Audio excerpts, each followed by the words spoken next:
Originally, I wanted to be an archaeologist, Assyriology, Egyptology, or something of the sort. I hadn't the money. The study was too expensive. So my second love then belonged to nature, particularly zoology. And when I began my studies, I inscribed in the so-called philosophical faculty 2, that means natural sciences. But then I soon saw that the career that was before me would make a schoolmaster of me. I never thought I had any chance to get any further because we had no money at all. And then I saw that didn't suit my expectations, you know. I didn't want to become a schoolmaster. Teaching was not just what I was looking for. And so I remember that my grandfather has been a doctor, and I knew that when I was studying medicine, I had a chance to study natural science and to become a doctor, and a doctor can develop, you see, he can have a practice, he can choose his scientific interests more or less. At all events, I would have more chance than being a schoolmaster. Also the idea of doing something useful with human beings appealed to me. And did you, when you decided to become a doctor, have difficulty in getting the training at school and in passing the exams? I particularly had a difficulty with certain teachers that didn't believe that I could write a decent thesis. I remember one case where the teacher had the habit to discuss the papers written by the pupils, and he took the best first, and he went through the whole number of the pupils, and I didn't appear, and I was badly troubled over it. And I thought, well, it is impossible that my thesis can be that bad. And when he had finished, he said, there is still one paper left over, and that is the one by Jung. That would be by far the best paper if it hadn't been copied. He has just copied it somewhere, stolen. You are a thief, Jung.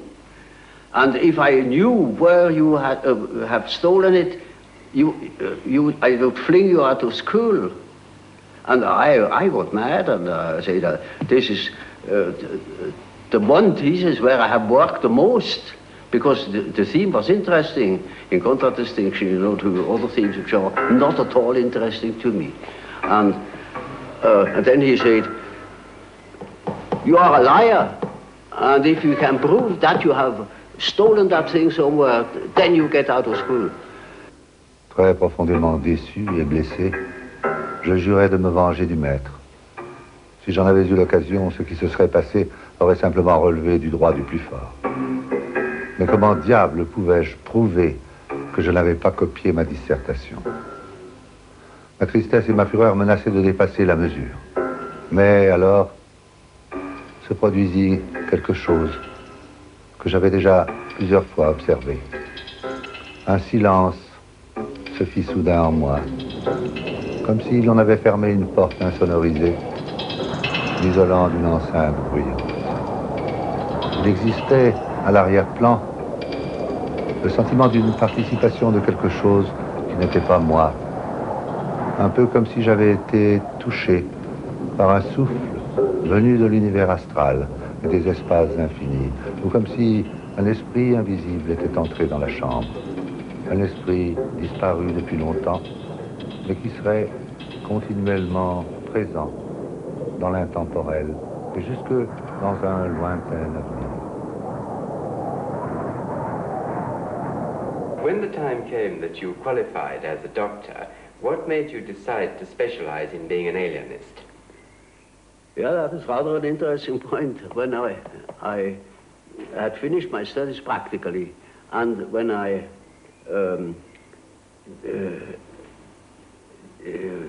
didn't know what I really wanted to do, I had a big chance to follow one of my professors. He was called to a new position in Munich, and he wanted me as his assistant. But then, in that moment, I studied for my final examination. I came across the textbook, a textbook of psychiatry. Up to then, I thought nothing about it, because our professor then wasn't particularly interesting. And I only read the introduction to that book, where certain things were said about psychosis as a maladjustment of the personality. That hit the nail on the head. In that moment, I saw I must become an alienist. My heart was thumping wildly in that moment. When I told my professor I wouldn't follow him, I would study psychiatry, he couldn't understand it. Nor my friends, because in those days psychiatry was nothing at all. But I saw one great chance to unite certain contrasting things in myself, namely, beside medicine, beside natural science, I always had studied history of philosophy and such subjects. It was just as if suddenly two streams were joining.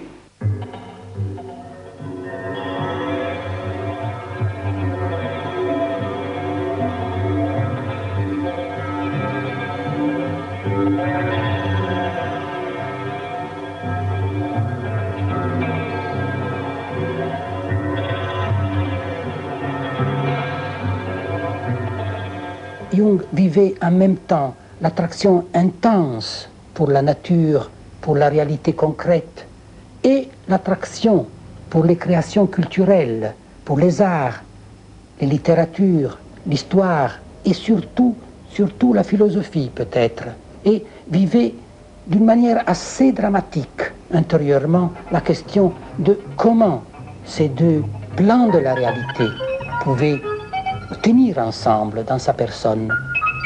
Or, il réalisait soudainement que la psychiatrie se situait justement à cheval de ces deux mondes qui l'attiraient, puisqu'elle posait la question des cas de faillite de cette imbrication de nature et d'esprit.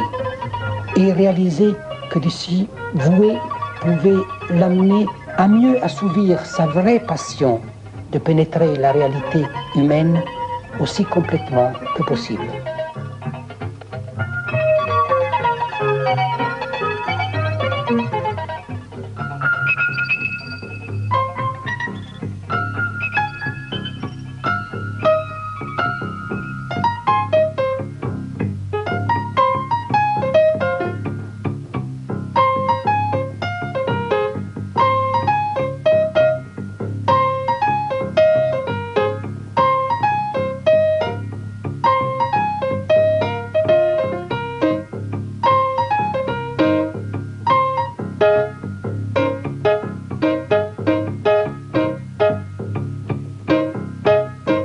I finished my studies in 1900, and I met Freud only very much later. I read, in 1900 I already read his dream interpretation and Freud studies about hysteria, but that was merely literary, you know. And then in 1907 I became acquainted with him personally. Will you tell me how that happened? Did you go to Vienna? Oh, well, I'd written a book about the psychology of dementia praecox, as one called schizophrenia then. I sent him that book, and thus we became acquainted. I went to Vienna for a fortnight then, and then we had very long and penetrating conversations. And that settled it. And this long and penetrating conversation was followed by personal friendship. Oh yes, it soon developed into a personal friendship. And what sort of man was Freud? Well, he was a complicated nature, you know. I liked him very much, but I soon discovered that when he had thought something, then it was settled, while I was doubting all along the line. And it was impossible to discuss something really à fond. You know, he had no philosophical education, particularly, you see, I was studying Kant, and I was steeped in it, and that was far from Freud. So from the very beginning, there was a discrepancy. His approach was naturally different from mine because his personality was different from mine. That led me into my later investigation of psychological types. There are definite attitudes. Some people are doing it in this way and other people are doing it in the other typical way. And there were such differences between myself and Freud too. Do you consider that Freud's standard of proof and experimentation was less high than your own? Well, you see, that is an evaluation I'm not competent of. I am not my own history or my historiographer.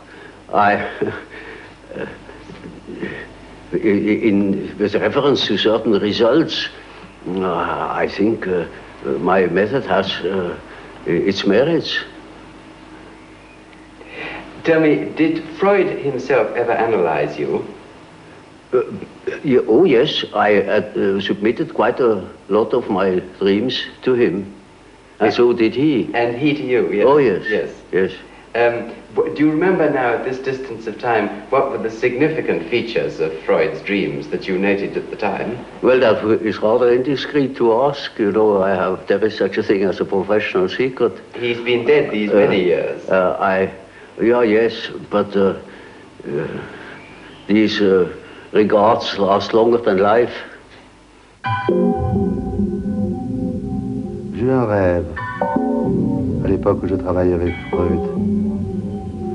Je rêvais que j'étais chez moi, apparemment au premier étage, dans un agréable et confortable salon meublé dans le style du XVIIIe siècle.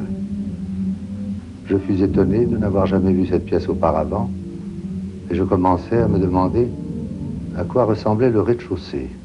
Je descendis, et je découvris que les pièces étaient plutôt sombres, aux murs recouverts de boiseries, avec des meubles massifs datant du XVIe siècle, ou même d'une période antérieure.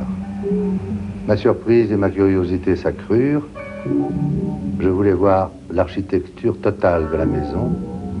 Je descendis dans la cave, où je trouvais une porte donnant sur un escalier qui menait à une vaste pièce voûtée. Elle était pavée de grandes pierres et les murs semblaient très anciens. J'examinai le mortier et je découvris qu'il était mélangé d'éclats de briques. Manifestement, les murs étaient d'origine romaine. Ma curiosité ne cessait de croître. Dans un coin, je vis un anneau de fer fixé à une dalle. Je